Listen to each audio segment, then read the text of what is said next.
Dan ke live.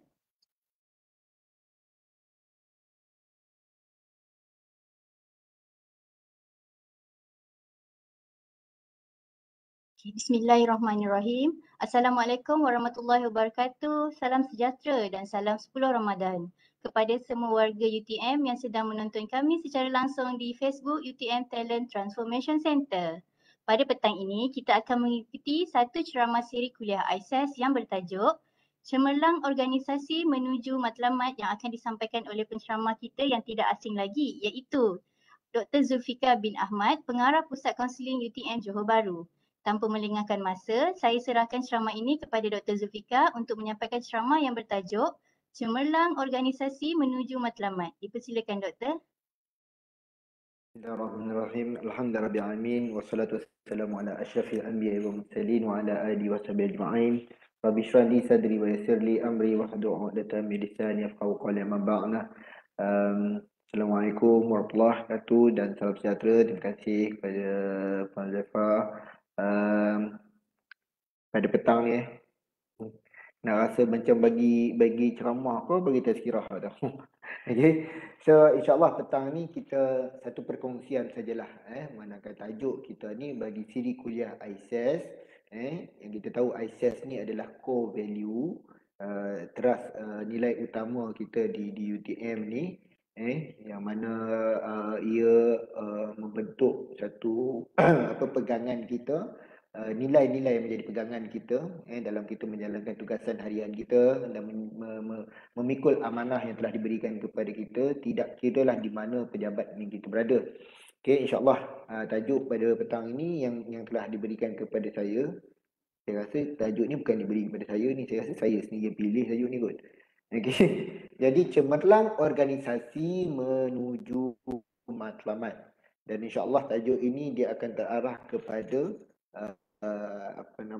kepada value kita yang kedua iaitu berkenaan dengan sinergi. Insya-Allah. Sahabat-sahabat sekalian, bila kita nak bercakap berkenaan dengan tajuk ni cemerlang organisasi menuju matlamat, saya suka melihat kepada perkataan-perkataan yang ada dalam setiap tajuk. Dalam memberi gambaran kepada apa sebenarnya yang cuba dibawa, apa yang sebenarnya yang cuba dikongsikan dan disampaikan daripada tajuk supaya tidak lari daripada konteks sebenar ataupun objektif sebenar sesuatu sesi itu dijalankan. Jadi kita tengok cemerlang, ada 4 perkataan cemerlang organisasi menuju dan matlamat. Kalau kita tengok satu persatu apa yang dinamakan cemerlang, cemerlang ni dia kalau konteks bahasa ni satu tahap pencapaian yang cukup tinggilah. Semua nak jadi cemerlang. Okey, bahkan kita dalam bulan puasa ni kalau boleh puasa kita by the end kita nak berbuka nanti biarlah dapat antara 90 ke 100%. Itu kita nama cemerlang. Okey, kalau dapat 50% cemerlang tak cemerlang? Itu cemerlang lah. Kan dia moderate di tengah-tengah. So kalau kata cemerlang ni dia ada satu penanda, dia sebagai satu penanda aras bahawa tahap kemampuan seseorang tu macam mana. Itu nama cemerlang. Semua nak pergi pada cemerlang. Tetapi sama ada kita tahu nak mencapai kecemerlangan ataupun kita sekadar menempel diri kita terhadap kecemerlangan orang lain ataupun organisasi. Organisasi apa pula? Kalau organisasi ni pula dia merujuk kepada sebuah institusi ataupun satu kalau secara fizikalnya di sebuah bangunan rumah di mana semuanya berada di dalam tu bernaung. Mana kata kalau kita nak kata kita ni organisasi apa?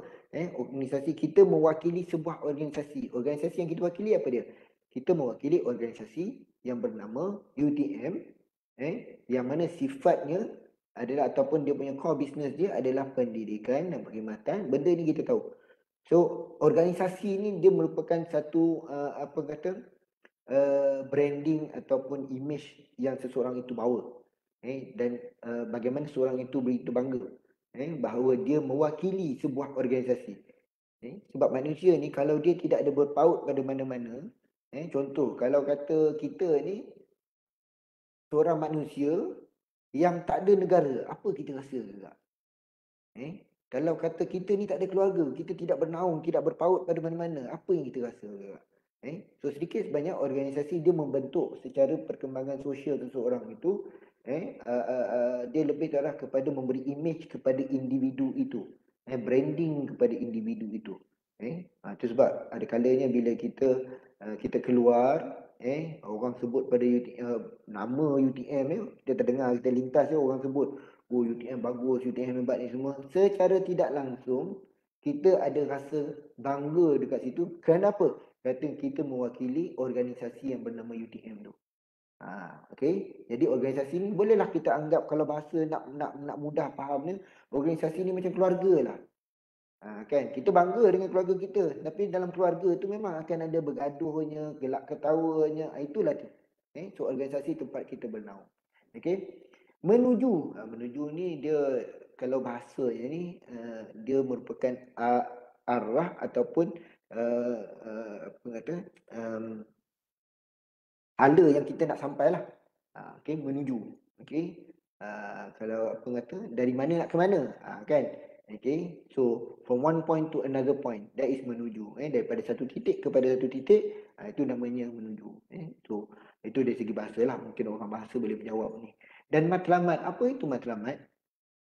Kita ni selalu guna perkataan matlamat. Matlamat, apa sebenarnya yang dimaksudkan dengan matlamat? Matlamat ni adalah tujuan. Okay, apa kata, kita punya arah, kita punya apa kata, destinasi. So apa destinasi kita? Setiap orang berbeza matlamatnya. Setiap orang berbeza destinasinya, arah tujunya. Kalau sebagai contoh, kalau daripada Johor nak pergi Kuala Lumpur, orang akan kata, apa matlamat awak? Kenapa nak pergi Kuala Lumpur? Okay. So kalau kata masuk kereta tu pun dah tahu. Okay, aku masuk kereta ni daripada Johor, aku tahu nak pergi mana. Aku nak pergi KL, Kuala Lumpur. Because that is my matlamat. Kalau sebagai orang Islam sendiri pun, as a Muslim, apa matlamat kita? Kalau katalah arah tuju kita dalam hidup ni, dan dah nyatakan jelas-jelas dalam Quran, tak payahlah nak tanya-tanya kenapa aku dijadikan lah bla bla bla, tak ada. Tak payah nak susah-susah tanya soalan tu, sebab dalam Al-Quran dah nyata jelas-jelas kan, tidak aku jadikan jin dan manusia melainkan untuk beribadah kepada aku. Dah jelas dah kata. So bila kita kata dalam ibadah tu pun, nak nyatakan bahawa dalam Al-Quran tu pun dah tetap ada matlamat kita, tak payah nak cari mana-mana. Maksud ibadah tu bukan setakat solat, apa nama, puasa, mengerjakan haji, tak. Apa saja Allah dah kata jelas. Semua yang kita buat, semua jadi ibadah. So matlamat kita, kalau orang tak ada matlamat ni macam mana? Orang yang tak ada matlamat ni, kalau biasalah pernah main layang-layang lah katakan. Dah tinggi layang-layang tu kan, kita lepas tadi, agak-agak apa jadi? Melelong dia, hilang lah tujuan dia. Okay, dia tak tahu nak pergi mana. Okay. So sama juga, macam mana nak penetapan matlamat? InsyaAllah kita akan cuba menjawab persoalan tu kan. Macam mana kita nak menetapkan matlamat? Kalau ada sahabat-sahabat sekalian, ada persoalan yang mungkin yang saya boleh mampu jawab, saya akan jawab. Tapi dipersilakan untuk apa kata, bertanyakan soalan. Sebab kalau dah cakap seorang-seorang ni, kalau ramai-ramai kita depan-depan, mungkin senang lah. Ini kalau dah cakap seorang-seorang ni, serupa saya cakap dengan dinding, nasib baik saya membelakangi dinding. Kan? Kalau nampak dari atas tu kan, macam nur dia kan. Kan? Now, that is the thing. So, boleh atau tidak dalam satu perkara kita bergerak tanpa matlamat? Tak ada. Okay. Sebab apa? Memang mustahil kalau kata kita melakukan sesuatu tu tanpa matlamat. Sebab jelas-jelas dah. As a Muslim, sebagai seorang Muslim, dia kata apa? Innama amalu biniat. You know? Sesuatu itu bermula dengan niat, dan our niat or our intention, kita cakap orang putih lah, sekali lah kan, takutlah ada yang mendengar ni kan, orang putih. Sebab pagi tadi saya dah cakap orang putih daripada pukul 10 sampai ke 12.40 ni. Kan, so petang ni saya tukar tune bahasa Melayu pula. Penetapan kena ada niat, because why? Because whatever that we do, we are being driven by our intention. Apa saja kita buat, kita didorongi dan apa kata, didorongi oleh niat yang ada pada kita. Kalau ada siapa boleh buktikan kepada saya benda yang kita buat satu hari tu ada perkara yang tak ada niat, insya-Allah saya akan cuba buktikan balik pada dia. Tak ada benda. Nak tidur pun ada niat. Tapi bukanlah niat yang lafaz tu. Kan? Maknanya niat itu mungkin boleh ada dalam pelbagai cara. Jadi tajuk kita, tajuk kita cemerlang organisasi menuju matlamat. Jelas kan? Kan? Kita ada kecemerlangan sebagai satu tanda penanda aras kita, dan cemerlang apa? Cemerlang organisasi. Makna kata bagaimana boleh cemerlangnya organisasi kalau tidak bermula daripada individu. Menuju matlamat maknanya bahawa cemerlang kita itu dia bersasar. Adanya arah tujuan kita. Barulah namakan matlamat. Barulah namakan cemerlang. Kalau seorang kanak-kanak, seorang pelajar, dia nak cemerlang adalah dengan apa matlamat dia? Menamatkan pengajian. Walaupun apa saja keputusan dia, tetapi sekiranya dia dah mencapai matlamat dia, untuk tamat pengajian, dia dah dianggap sebagai cemerlang. Jadi pada petang ini, insya-Allah dalam masa yang ada tersisa ini, kita nak menunjukkan bahawa atau kita cuba berkongsi sedikit.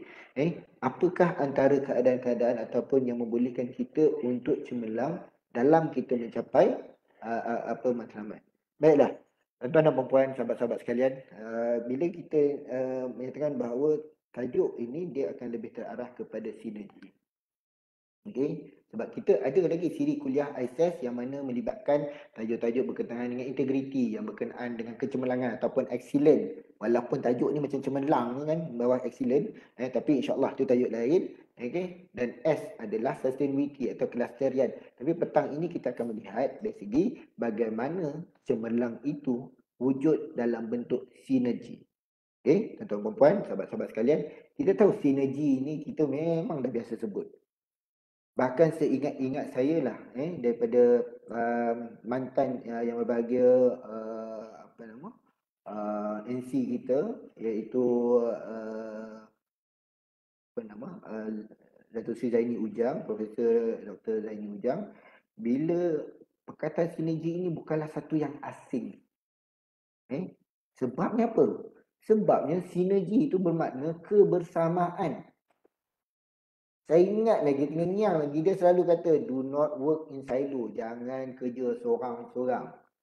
Kita memerlukan orang lain. Kita memerlukan PTJ lain. Kita memerlukan ada sahabat-sahabat lain untuk kita bergerak bersama, untuk bekerja bersama. Jangan ada rasa do not be too territorial. Jangan terlalu, nak pegang, ini aku punya, ini aku punya, ini aku punya. Sampai tak ada nak berkongsi, sampai tak ada nak kerjasama. Jangan, tuan-tuan. So tajuk hari ini dia akan lebih arah kepada sinergi. Dan apa itu sinergi?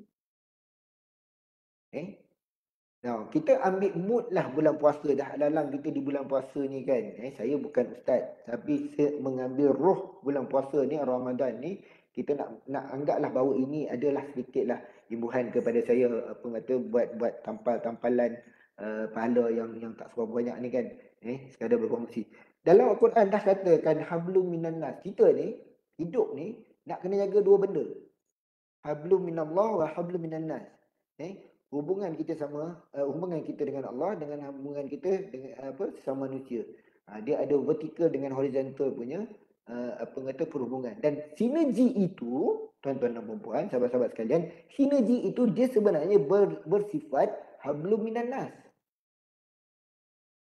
Hubungan kita sama manusia. Kena ingat nak membentuk organisasi, dia bermula dengan individu.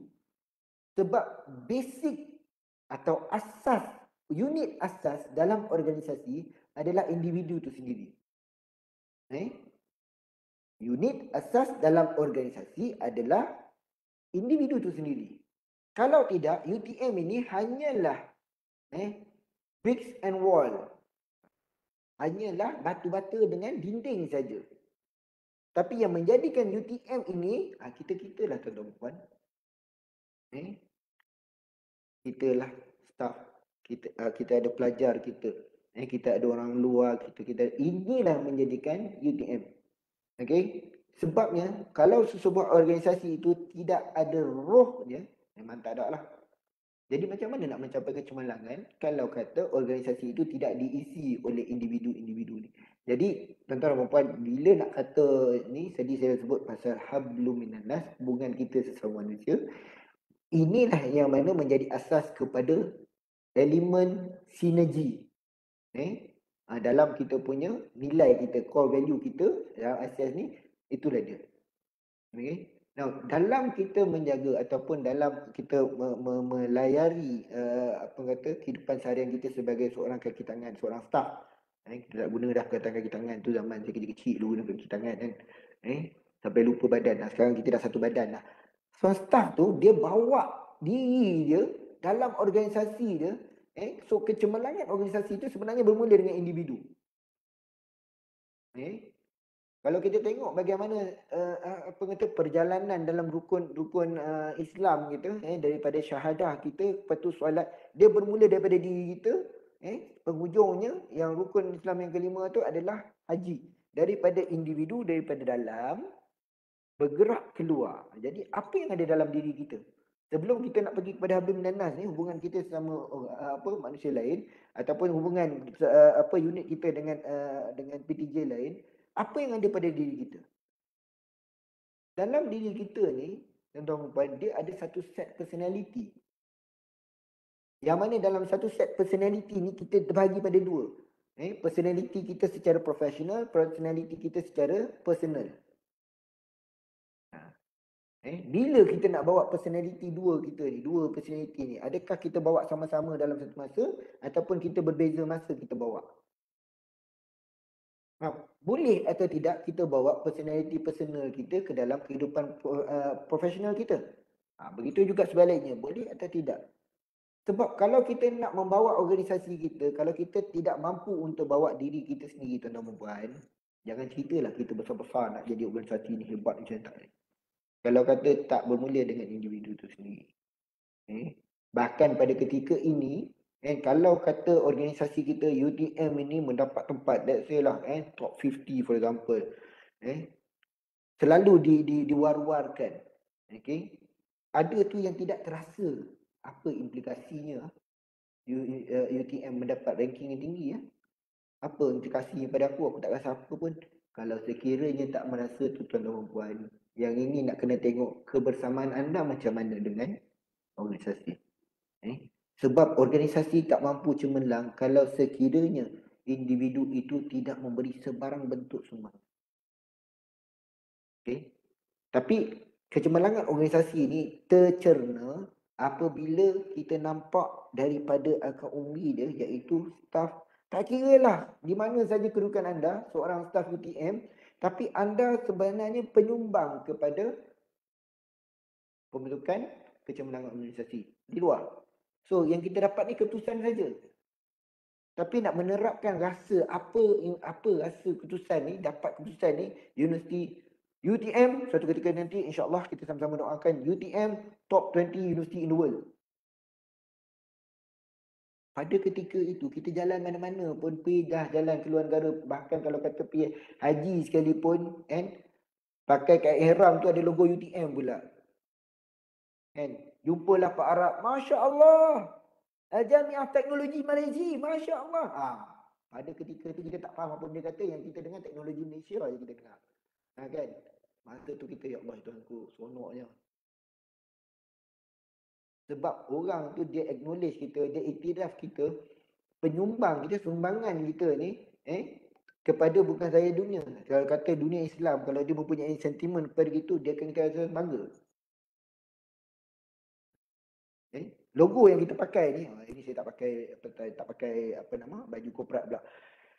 Logo yang kita pakai, bila kita jalan kat luar, kita ada rasa bangga. Maknanya bila kita ada satu perasaan dengan memakai logo tu, apa saja logo yang kita pakai, tapi kalau yang specifically dalam keadaan ni kita masuk ni, kita rasa bangga sebab kita mewakili organisasi kita. Tapi sinergi hubungan kita sesama kita kena diperkuatkan bahawa kita acknowledge, kita mengiktiraf kewujudan kita di dalam organisasi ini, baru boleh kita kenal. That is why pentingnya sinergi dalam konteks ini adalah sesuatu kejayaan yang dicapai oleh universiti. Asal usulnya punca kecemerlangan itu datang daripada individu itu sendiri. Itu nak menceritakan bahawa hubungan kita sama manusia akan mewujudkan satu kejayaan. Nak pimpin, orang kata nak menuju matlamat. Semua ada menuju matlamat. Nak menikah. Siapa yang kata saya menikah tak ada matlamat? Memang saya rasa lebih tak payah nikah lah. Nikah ada matlamat. Kalau fizikal ni matlamat macam mana? Pegang tangan lelaki bini baru menikah. Pegang tangan. Tu pergi mana tu?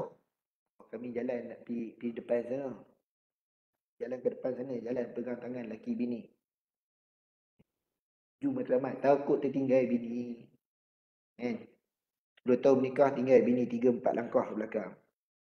10 tahun menikah tinggal lah bini 20-30 elok kat belakang. Pasal nak pergi seorang-seorang. Tak boleh. Kalau dah jadi macam tu, dah jalan seorang-seorang macam tu, dia tak jadi suami isteri dah.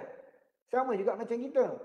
Kalau kita dah jalan seorang-seorang, satu fakulti tu jalan seorang-seorang, satu PTJ tu jalan seorang-seorang ke depan semua, dia tidak dinamakan sebagai ATM. Jadi tak mana sinerginya tu? Bahkan bila kita nak menggambarkan diri kita dekat orang luar pun, kita tak menyatakan bahawa saya daripada pejabat ni, tak. Kita akan cakap secara umumnya bahawa saya adalah daripada UTM. Barulah orang bertanya, oh UTM ni pejabat mana? UTM ni pejabat ni sekian. Oh, okey. Oh, pejabat ni saya dengar dia akrab dengan pejabat ni. Yes. Pada ketika itu hanya kita je yang tahu bagaimana penanda aras cemerlang itu diberikan oleh orang lain kepada kita, bukan kita sendiri. Sebab kita tak boleh. Kalau kata boleh tak kita saja-saja katakan kita buat contoh lah kan. Contoh. Kita buat kertas soalan, kita jawab, kita dapat 100%. Agak-agak rasa macam mana? Boleh tak bangga? Agak-agak boleh tak bangga? Kita buat kertas soalan, contohlah lecturer lah kan. Okey, pelajar sekalian, saya beri kebebasan daripada awak, buat soalan sendiri, tanda sendiri, lepas tu nak tengok siapa dapat 100. Agak-agak berapa orang dapat 100? Kalau sendiri buat soalan, pelajar ni buat soalan sendiri. Semua akan dapat 100. Lepas tu boleh tak lecturer tu kata, pensyarah tu kata, oh saya ada pelajar yang cemerlang, semua dapat 100%. Dapat A. Bila semak-semak, oh semua buat soalan sendiri, jawab sendiri, tanda sendiri. That is macam cemerlang. Nak kata yang cemerlang organisasi kita ni apabila orang lain yang mengiktiraf. Dan pengiktirafan orang lain tu dia melihat kecemerlangan itu disebabkan adanya kerjasama dalaman. Sama juga kalau kita nak kata keluarga bahagia. Keluarga bahagia dia tak tengok pada suami saja. Dia tak tengok pada si bapa saja. Dia tak tengok pada anak yang dapat masuk universiti berderet-deret. Tak ada. Dia akan mengingat kalau keluarga itu bahagia, keluarga itu represent the whole. Sama juga macam kita. Sebab kadang-kadang lah bila nak tanya lah kan, kita ini yang jenis pentadbir, minta maaf katalah. Kadang-kadang kalau ada pencapaian yang dicapai oleh pensyarah, kita sebagai pentadbir apa kita rasa? Ada tak rasa apa-apa? Ui, bangganya. Kalau pentadbir sendiri yang mencapai satu kejayaan, satu kegemilangan di luar, para pensyarah ada tak nak rasa, ui banggalah aku dia ni, aku kenal dia ni? Ada tak? Nak pupuk benda tu, that is synergy. Bukan setakat kita nak bekerja saja dianggap sebagai sinergi. Tetapi apabila kita mengiktiraf adik-beradik kita, organisasi di sebuah keluarga, kita mengiktiraf kewujudan dan juga pencapaian adik-beradik kita dalam rumah kita, dalam keluarga kita, cemerlang. Secara tak sengaja kita rasa cemerlang dan secara tak sengaja kita rasa macam inilah keluarga.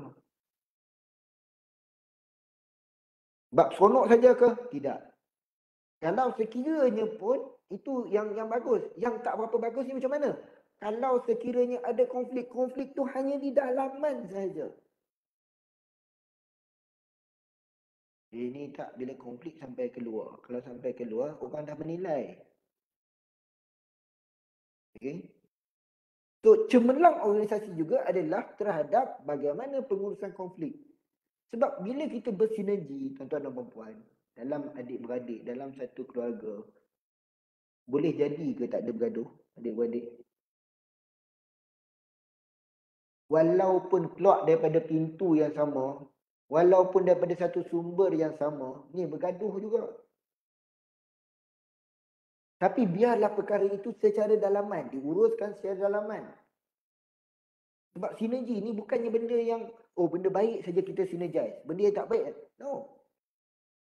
That's why istilah apa kata kerjasama dalam membantu menangani mengurus konflik juga sebagai indikator bagaimana organisasi itu cemerlang.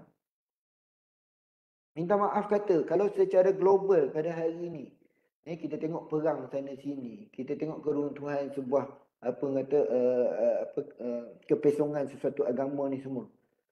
Orang akan melihat bagaimana kepincangan apa kata organisasi itu menguruskan secara dalam. Sampaikan jiran nak tahu, sampaikan orang lain boleh tahu. Okay. Kalau tidak salah, even dalam Islam pun kata sekiranya tidak mampu diuruskan, panggillah pihak ketiga yang mana bersifat apa tidak berbelah bagi ataupun yang boleh mampu bersifat neutral. Boleh.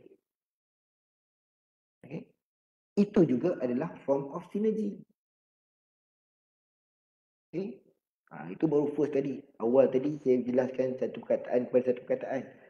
Sekarang dua perkataan kepada dua perkataan. So cemerlang organisasi dah jelas. Sekarang menuju matlamat. Bila kita dah tahu apa yang dimaksudkan dengan cemerlang organisasi, now the second part of the talk is about menuju matlamat. Apa matlamat kita? Kalau saya nak tanyalah, secara general lah, semua staff, tak kira lah di mana grade anda berada, di mana skim anda berada. Apa sebenarnya matlamat universiti sekarang? Macam mana nak tahu matlamat universiti sekarang? Kita ni dah 2022. Apa matlamat yang kita ada sekarang? Work as usual ke? Work as unusual ke? Macam mana? Tadi, awal tadi kita dah berkobar-kobar cerita pasal nak cemerlang. Kan? Yang bahagian kedua ni nak menuju matlamat. Matlamat macam mana? Kalau kata awal tadi, kalau kita nak sampai KL, apa yang dimaksudkan KL tu dah matlamat dah, betul dah. Tapi macam mana kita sampai KL? Kan? Wa na'udzubillah min zalik, dengan ambulans pun kita masuk kita sampai KL juga. Tapi adakah itu yang kita nak? Tak. Dari KL, dari Johor kita naik Proton sampai KL, kita naik Ferrari. Itu cemerlang ke? Mungkin ikut tengah jalan kan, tiba-tiba jumpa lah 2-3 ketul apa nama jumpa rumah kan. Tapi adakah yang itu yang kita selalu harapkan? Wallahualam.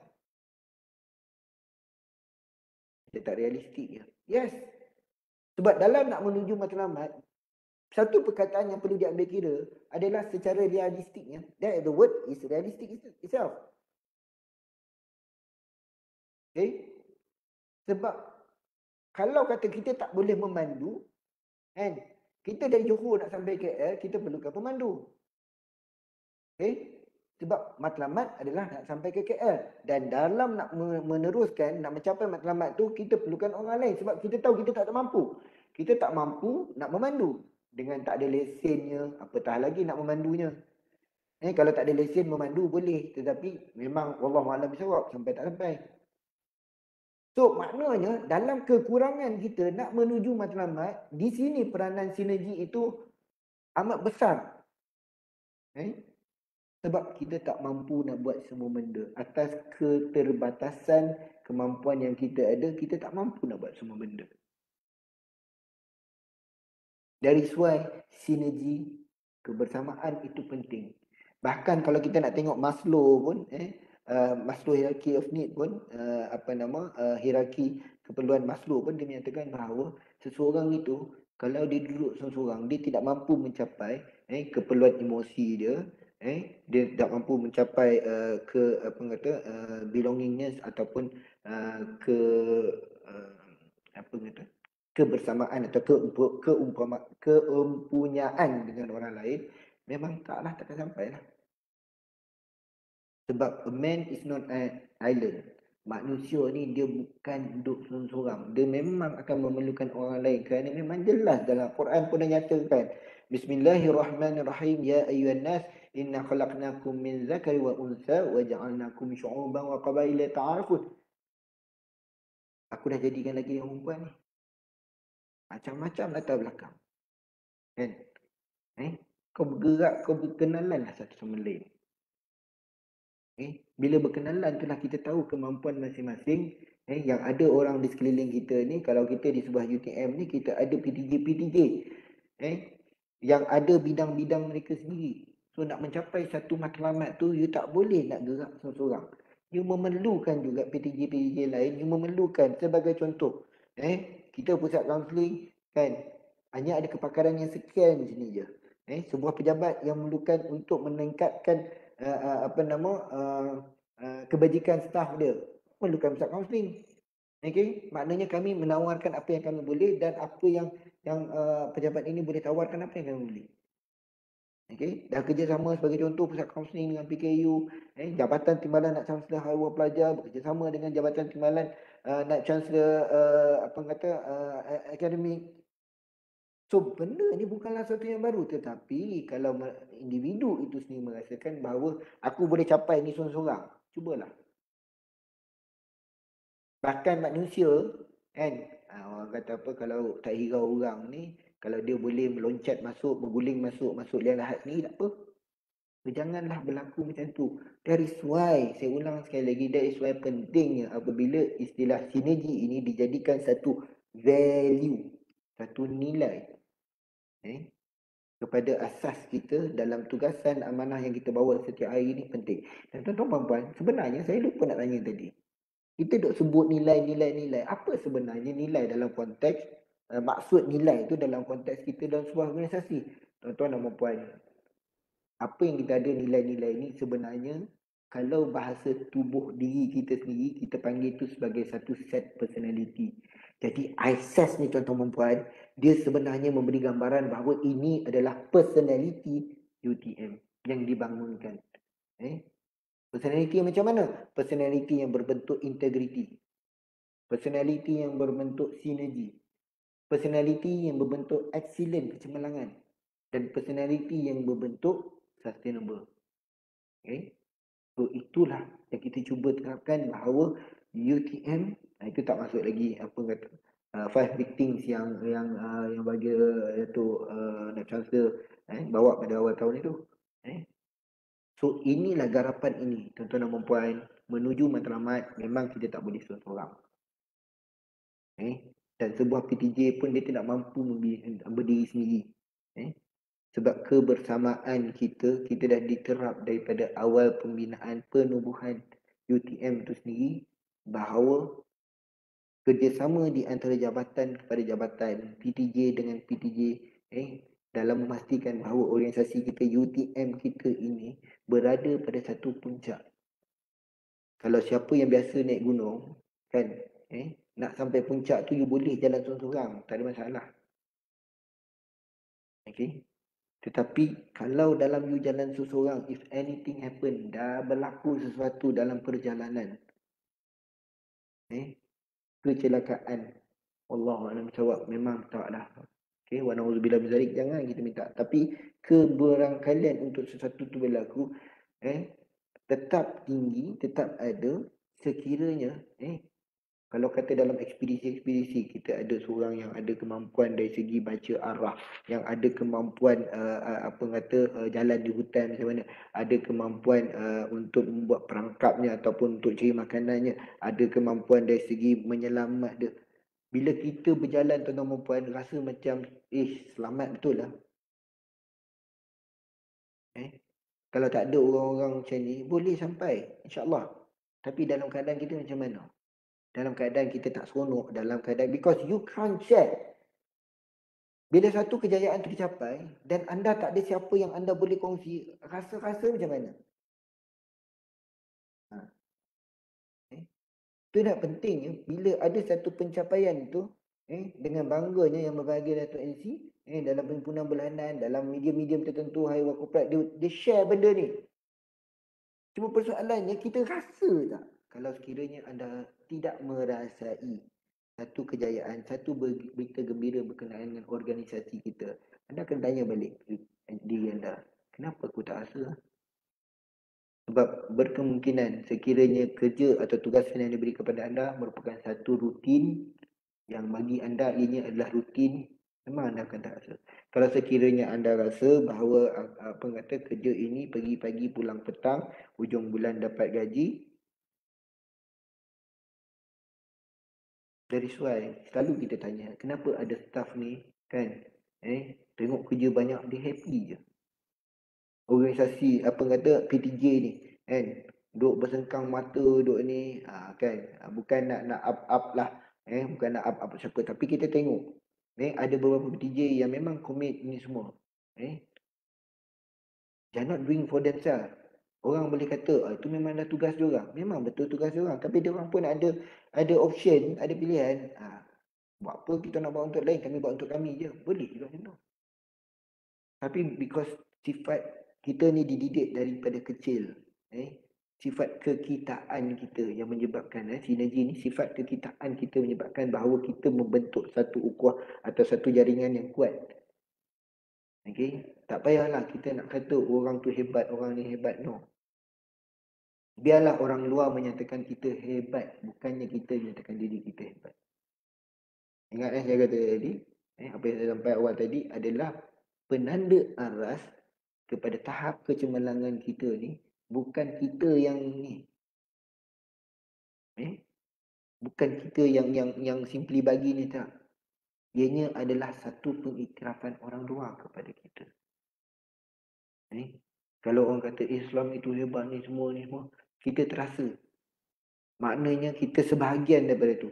Tapi kalau kita mati rasa, istilah mati rasa, tolonglah hati-hati. Okey? Jangan sampai nanti kita dijentik hati kita disebabkan kita tidak merasai. Pada ketika itu anda sendiri akan merasa kenapa selama ni aku rasa tak bahagia. Sebab anda sendiri menjauhkan diri anda daripada orang lain. Kalau sebuah PTJ itu merasakan kenapa tak ada orang lah, kenapa tak ada PTJ nak kerjasama dengan kita lah.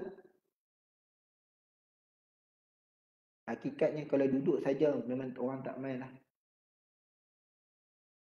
Daripada pengamatan saya pun mungkin ada di PTJ-PTJ kita yang berada di UTM ni kan, orang tak sedar pun kewujudan.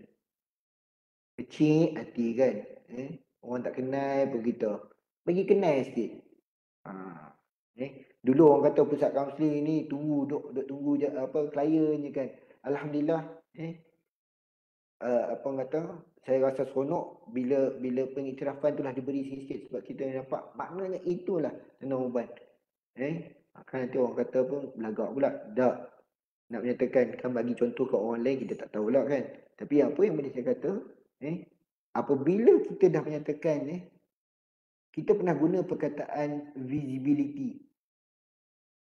Saya rasa ini juga boleh dipraktikkan oleh pusat-pusat atau PTJ untuk bersifat sinergi ini perlu dibawa sekali dengan visibility. Orang tengok.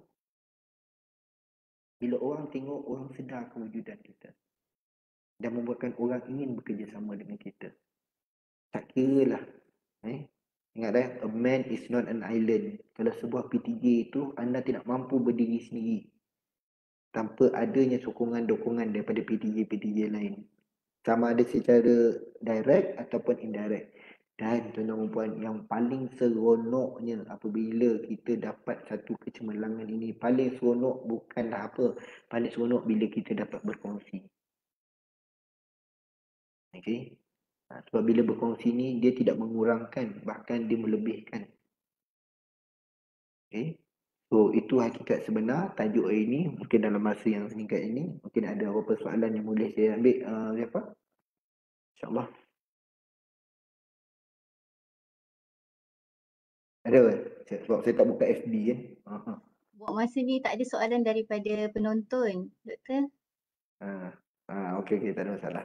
Okey, now tadi saya kata berkenaan dengan hablum minan nas. Okey, hubungan kita sesama manusia. Sebabnya manusia ini adalah elemen asas dalam sebuah organisasi, dalam sebuah keluarga ataupun dalam sebuah kelompok besar. So, peranan untuk memainkan tadi saya kata secara organisasi ke organisasi. Saya lupa nak bercerita berkenaan bagaimana hubungan kita dalam sebuah PTJ kita sendiri. Kita dah cakap dengan luar-luar ni, tak apa. Sekarang ni kita nak cakap dengan kita sesama kita dalam ni. Yang lebih nak berfokuskan bila kita cakap berkenaan dengan sinergi ni adalah kita bercakap berkenaan dengan pengurusan konflik. Sebab tak mustahil benda ni sebuah PTJ itu dia smooth saja, tak ada. Ada. Okey. So bila kita kata berkenaan dengan pengurusan konflik ini, tuan-tuan dan puan-puan, tak dapat tidak ada kalanya kita terlalu menjaga hati sehingga kita lupa bahawa kita ada satu tujuan ataupun matlamat yang perlu kita capai dalam dalam ni, itu misi dan visi. Sebab misi visi itu dibuat bukan saja-saja nak tulis. Sampai sanggup berbengkel 3-4 hari nak dapatkan misi dan visi itu. That is the matlamat and apa yang dicapai. Sebagaimana kalau kita kata tadi, kalau matlamat, kalau sebuah fakulti itu ditubuhkan, mesti ada matlamat. Apa matlamat dia? Kalau sebuah PTJ itu ditubuhkan, mesti ada matlamat dia. Kan? Dan misi-visi itu secara bahasa pengurusannya, ianya akan menjadi guideline. Okay? Kalau kita secara individu, yang kita rujuk kepada niat tadi kan, this is the thing. Okay? So kalau kata individu itu, awal tadi saya ada sentuh berkenaan being professional dengan personal. Bagaimana individu itu membawa diri dia dalam organisasi supaya dia dapat melonjakkan organisasi atau dia punya PTJ itu kepada kecemerlangan lebih besar. Okay? Now, ramai di antara kita cuba bersifat profesional akan tetapi membawa imej personal. Okay? Macam mana kalau kata kita nak saya ambil contohlah, seorang ketua setiap ujung tahun kita ada LPT, LPBT. Nah, dalam ketika ini bagaimana seorang ketua itu begitu cemerlang akan tetapi anak-anak buah dia tidak cemerlang? Maka boleh tak dijadikan penaras? Tidak. Dia kalau kata cemerlang, the whole thing. Okay. Bahkan setiap tahun apabila dibentangkan pencapaian UTM oleh yang bagi Dato' NC, di mana ranking kita berada dan semua, ianya akan reflect itu secara general, secara dalaman ini. Kalau staffnya cemerlang, individunya cemerlang, dia akan membawa kecemerlangan organisasi. It is impossible organisasi dia cemerlang tetapi orang kat dalam, dia bawah dia ni tak cemerlang. Macam tak tally je kan. Ataupun yang bawah ni, yang pekerja-pekerjanya, yang staff ni begitu cemerlang, organisasi tak cemerlang. Pelik. Ini je dah sinergi. Dah makna kata dua ini ada hubung kait yang cukup erat. Dari sebab kalau kata seorang ketua itu cemerlang, nak buat dia cemerlang. Ini bukan saya kata. Ini yang saya ingat lagi yang kata-kata yang bagi mantan mantan Chancellor kita, Datuk Sri Zaini Ujang dengan Datuk Wahid pun kata benda ni. Macam mana kalau kata dia cemerlang, staf UTM tak cemerlang? Staf UTM purata markah dia 80, 70. Kalau ketua tak cemerlang tapi anak-anak buah cemerlang secara keseluruhannya, mungkinlah ada sikit ni. Tapi kalau kata dalam organisasi itu anak-anak buah dia ketua dia cemerlang, obviously anak-anak buah dia cemerlang. Sebab apa yang mendukung kecemerlangan ketua dia ni adalah anak-anak buah. Jadi nampak hubungan simbiosis, hubung kait dia, organisasi itu dia akan cemerlang daripada bawahan. Ada tiba-tiba je kan, contohlah saya cemerlang, kebetulan Uzaifah adalah staf saya cemerlang, tapi Uzaifah ni markah 60, 50. Tak mana saya cemerlang? Ketua buat kerja semua ke? Kan pelik nampak itu kan. So that is the thing. So sinergi, awal tadi saya banyak cakap pasal sinergi di antara PTJ dengan PTJ. This is the synergy between kita dengan kita. Staff dengan staff. Okay. Dan kalau kata seorang staff itu dia tidak jelas kenapa dia berada di pejabat tu, apa tugasan dia, jangan kata pandai-pandai kau lah. No. Tak boleh macam tu. Kerana kita istilahnya satu bot. Maaf Kalau kata doktor, kawan ni, Wan dia tak, Salah. ha, Ada soalan ha. daripada Encik Wan Arif. Okay, Assalamualaikum doktor. Soalan pertama, apa pandangan doktor di mana pihak pengurusan tidak mahu sinergi dengan staf sokongan? Soalan kedua, pandangan doktor lagi dari pihak pengurusan yang pilih bulu. Ya, ya. Okey. Pertama, pihak pengurusan dengan pihak sokongan. Dah macam ada dua darjat ni kan. Ingatkan kopi dua darjat je kan. Okay. Now, the thing is, dalam sebuah organisasi, tadi saya dah menggambarkan bahawa organisasi ni dia sebuah keluarga. Memang akan berada. Kan ada je bergaduhan, ada ni semua kan. Tapi saya nak tanyalah, kalau kita panggil, apa maksud sokongan? Kalau Huzaifah sendiri lah, apa Huzaifah faham dengan perkataan sokongan? Ni dipanggil staf sokongan ni kan? Membantu, lebih kepada membantu pegawai ke sokongan? So, perkataan sokong tu apa dia? Jadi kalau tak faham, nampak tak? Setiap daripada kita ni, kan, yang mana dibayar gaji sama oleh satu unit yang bayar kita gaji ni, mana kita sama, semua sama. Semua ada peranan. Maksud sokongan tu, you sokong, you support. Itu yang saya terangkan tadi, saya faham. Kalau saya perasan, saya terangkan tadi, bila kita kata sinergi, dalam organisasi itu sendiri, yang mana unit asas dia adalah seorang staff, seorang individu, dia berkait kerja. That's why bila seorang staff hilang kefungsian dia dalam menjalankan tugas, sila bilang unit tu collapse. Sebelum unit itu collapse, dia kena ambil tindakan lah. Kadang-kadang membantu staff ni, kebajikan staff ni, kalau dia sakit, kita pergi hantar dia ubat. Kalau dia kata dia tak cukup latihan, tak cukup kompeten, kita hantar pada dia. Sebab dia ni akan jadi sokongan. Tapi kalau tidak bersetuju, adanya sinergi, maknanya tak salah kalau saya guna perkataan, you are being too selfish. Terlalu mementingkan diri, terlalu territorial. Mungkin tahun 70-an, 60-an mungkin wujud benda ni. Ini dah 2022 kot.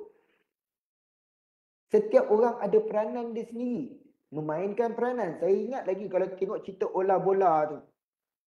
Dia tanya, kau nak jadi apa? Kalau aku nak jadi satu skru yang kecil. Kalau pesawat tu aku nak jadi satu skru.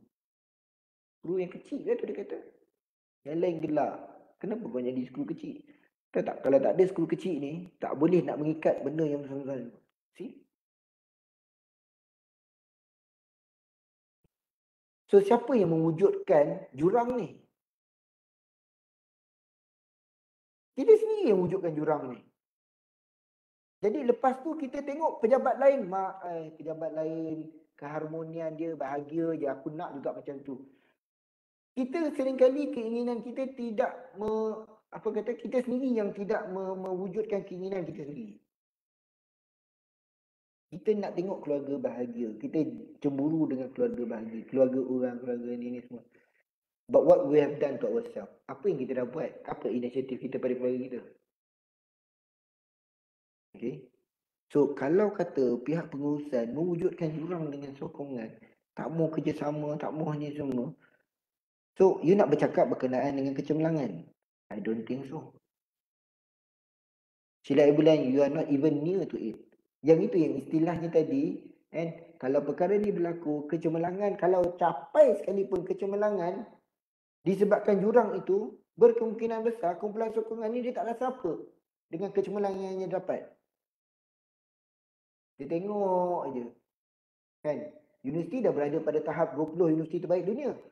Dia tengok macam tak ada apa-apa je. Lepas tu tanya, banyak aku contribute apa-apa? Tidak. Hatta kalau you tukang sapu sekalipun, you masih berperanan, you punya tanggungjawab, you punya You punya kesan daripada sapu sampah tu kepada kejayaan universiti jadi top 20 university in the world. It's not about you persoalkan. Itu yang pertama. Yang kedua, pilih bulu. Ada lagi rupanya keadaan sekarang ya. Itu reaksi pertama saya lah. Kalau ikutkan, setiap orang, kita percaya bahawa setiap orang ada kemampuannya tersendiri. Setiap orang itu begitu unik daripada perspektif setiap manusia. So, kalau kata masih lagi ada sifat ini, anda tidak berlaku profesional di dalam organisasi. Kalau anda seorang ketua, apatah lagi. Dan seringkali melihat keadaan ini apabila dalam tempoh penilaian. Sepatutnya kalau nak kata amanah, kalau kata tugas ini amanah dan ibadah, apabila kita menilai sesuatu, menjalankan tugas sesuatu, kedudukan kita adalah profesional. Penilaian kita adalah profesional. Sikap adil. Tak apalah. Tapi ini pandangan saya secara pribadi, saya kata kalau sekiranya ada pilih kasih, menjadi tanggungjawab. Kedua-dua soalan ni, soalan pertama dengan kedua tadi, sebenarnya setiap daripada kita berperanan, bertanggungjawab dalam menegur. Perlukah teguran itu hanya datang daripada atasan kepada bawahan? Dia nak cemerlang? Mana boleh cemerlang? Kalau Nabi sendiri pernah ditegur oleh seorang kanak-kanak, seorang budak. Hebat sangatkah kita kalau kata kita ditegur oleh mungkin staf kita? Hebat sangat itu. Bahkan satu ketika nanti seorang pengikut akan ditanya berkenaan dengan ketuanya. Tak lepaskah? Dan seorang ketua akan ditanya berkenaan dengan tanggungjawabnya. So kalau kata masih ada pilih bulu, tanyalah pada diri. Okay? Benda ni kita dah 2022 dah pun. Kalau kata kita nak acknowledge seorang, iktiraf kita punya staff. Staff ni yang membantu kita, yang membantu organisasi, ada kesaksamaan kepada mereka. Tetapi kita pun kena tanya pada diri kita juga. Adakah kita ni terasa tersisih sebab bos ni? Kena tengok pada diri kita juga. Kalau kata bagi kerja, bagi tugas, memang nak mengelat aja, asyik no saja. Ada tu yang dapat kes kan. Dia ni kumpulan sokongan. Tapi lagaknya kalah bos. Ada juga. So tanya balik pada diri. Yang ini yang dikatakan sinergi tadi. Dua-dua ada peranan dia, dua-dua ada tanggungjawab dia, dua-dua ada memainkan usaha untuk menyokong, menolak, organisasi dia. Dia tak boleh kata dalam sebuah organisasi, tak boleh kata pinpoint, ni salah. Oh, dia ni punya tugas, ni tugas. No. Okay? Dan jangan terlalu teritorial. Oh, ni kerja dia. Aku tak boleh tahu, tak boleh lah. Kan? Kalau analoginya, kalau dekat rumah, kalau mak tak larat nak masak, tak apa, sama-sama lah kita ke buluh. Pasal apa tak makan? Pasal mak sakit. Mak tak boleh masak. Habis apa? Kami tak kerti masak. Tak kerti masak apa? Sama-sama ke buluh. Tu tak lah. Kan? Sama-sama nak ni. Tak boleh macam tu. Okay? So that's why kata distribution of task, Zafar, distribution of task ataupun pembahagian tugas itu wujud dan ianya perlu juga ada orang yang mampu melaksanakannya sekira orang tu tak ada. Contoh kalau Zafar bersalin kan, ada kawan yang ni, takkan nak tunggu Zafar ni pergi telefon. Zafar ni baru je semalam bersalin, luka pun tak kering lagi kan. Zafar boleh tak yang ni? Rasa macam mana Zafar? Rasa macam kalau boleh aku bangkit time ni juga aku pergi ke jabat. Masalahnya nak bangkit pun tak boleh. Kan? So kiranya macam ni. Selalu ada contingency, selalu ada sokongan. Namanya pun sokongan. That's why kalau kita tengok ada orang dapat kejayaan kecil, dia punya seronok satu pejabat tu. Sebab apa? Because everyone put their efforts. Tanyalah pada diri kita, kalau seringkali universiti keluarkan kejayaan-kejayaan kita kan melalui HK, kalau kita tak rasa apa, tanya balik pada diri, aku ni dah contribute cukup tak pada universiti? Aku ni dah jalan tu tanggungjawab aku untuk universiti. Kalau you dah jalankan tanggungjawab, you rasa seronok. Okay? Sebab keseronokan kerja ni bukan semata-mata dari segi pangkat dan juga gaji. Okay? Pengiktirafan juga adalah satu keseronokan dan kepuasan kerja. Wallahualam. Okey doktor, ada satu lagi soalan daripada Fairuz Nawawi. Leader vs manager. Kalau difahamkan adalah dua maksud yang berbeza, tetapi terkadang kita nampak persepsi manager tu lebih besar daripada leader, walaupun dia kata dia menjalankan konsep leader. Apa pandangan doktor? Kalau ikut konsep leader atau maksud leader itu akan menjadikan organisasi itu akan cemerlang dan mencapai matlamat yang telah ditetapkan. Okay. Saya biasa jugalah bagi training about leader versus manager. Saya cuba bagi dalam bahasa yang mudah, dalam masa yang begitu terhad ni, Zaifah. Leader is a person that can be at anywhere in organisation. Seorang ketua adalah seorang individu yang mampu berada di mana-mana dalam sebuah organisasi. That is leader. And a leader creates leader. Seorang ketua, dia melahirkan ketua. Seorang ketua, dia melahirkan potensi-potensi yang mengeluarkan potensi-potensi yang ada daripada orang ikutan. Whereby manager, dia ni terlalu terhad dalam tugasan dia. Okay? Terlalu terhad. Dan dia ni, manager ni, dia tak mampu berada kat mana-mana dalam organisasi. Okay? Tak mampu. Yang itu yang kita nak kena tengok sekarang ni. Ramai di antara kita ni leaders ke atau manager. Sebab dalam diri kita ni memang dah ada set leader. Dah ada kriteria leader. Tinggal nak keluar tak keluar je. Nak kata manager, you can be the best manager, tapi belum tentu you boleh jadi seorang leader. You manage, namanya manage, you boleh menguruskan, that's it.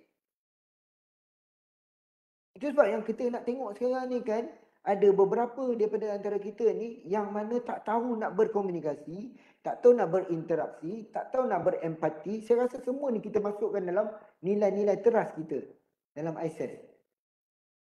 Sebab kita nak membentuk organisasi yang cemerlang adalah organisasi yang mampu melahirkan lebih banyak leaders, not managers. Kalau definasi tu tak begitu menjawab, saya bagi yang mudah saja sekarang ni. Kalau kata orang lain sanggup buat apa saja kepada kita, untuk kita, tanpa ada sebarang permintaan daripada kita, atau apabila kita minta tolong at any time orang datang, that is leader.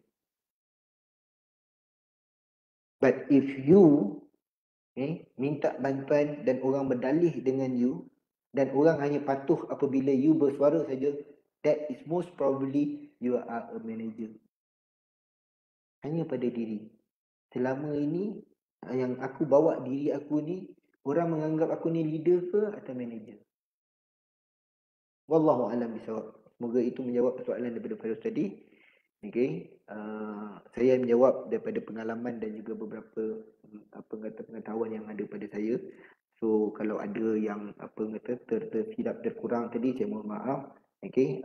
Keterbatasan waktu, insyaAllah kalau ada masa panjang umur, kita akan ada berjumpa lagi lah. Wallahu a'lam. Okay. Para penonton sekalian, Alhamdulillah dengan ini sampailah kita ke akhir acara. Saya ingin merakapkan setinggi-tinggi penghargaan dan ucapan terima kasih kepada Dr. Zul dan juga hadirin hadirat yang sudi menonton dan mengikuti ceramah pada petang ini. Semoga ilmu yang dikongsikan dapat memberi manfaat kepada kita semua. Sehingga berjumpa lagi di siri akan datang. Saya sudahi dengan wabillahi taufik wal hidayah. Assalamualaikum warahmatullahi wabarakatuh.